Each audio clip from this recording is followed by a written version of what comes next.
വർഷങ്ങൾക്ക് മുമ്പ്, കൃത്യമായി പറഞ്ഞാൽ 2009 ഒരു അതിഭീകരമായ പൊടിക്കാറ്റുള്ള ഒരു ദിവസം ഈവനിങ് ഒരു 3 മണിക്കാണ് ഞാനിവിടെ ദോഹയിലേക്ക് വന്നിറങ്ങിയത്.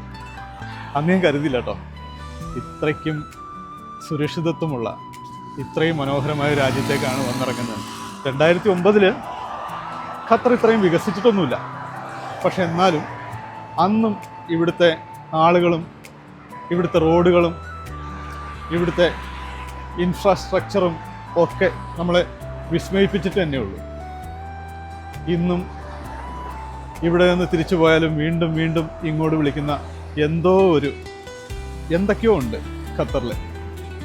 അതൊരു പക്ഷേ ഇവിടുത്തെ ജനങ്ങളുടെ, ഇവിടുത്തെ ആളുകളുടെ നമ്മളോടുള്ള പെരുമാറ്റം കൊണ്ടായിരിക്കാം. എനിക്ക് ഇന്ന് വരെ ഇവിടെ വന്നിട്ട് യാതൊരു വിധത്തിലുള്ളൊരു ബുദ്ധിമുട്ടും ഉണ്ടായിട്ടില്ല.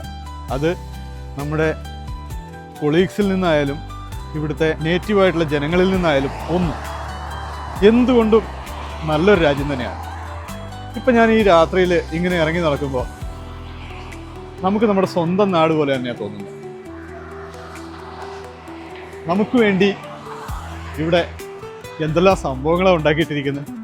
അത് ശരിക്കും പറഞ്ഞിട്ടുണ്ടെങ്കിൽ നമുക്കവിടെ ഒന്നും വിലക്ക് പോലും ഏർപ്പെടുത്തിയിട്ടില്ല. ആ കാണുന്ന ഖലീഫ ഇൻ്റർനാഷണൽ സ്റ്റേഡിയത്തിൻ്റെ ആ ചുറ്റുപാടും ആസ്പെയർ സ്പോർട്സ് അക്കാദമിയും ആസ്പെയർ സ്പോർട്സ് കോംപ്ലക്സും ഒക്കെയാണ്.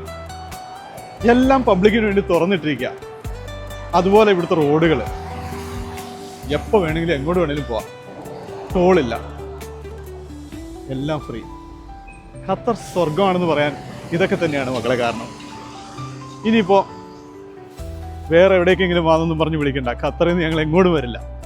അതാണ് ഖത്തർ. നിങ്ങൾക്ക് സമയം കിട്ടുവാണെങ്കിൽ ആ ഭാഗത്തേക്ക് രാത്രിയിലൊക്കെ വരും.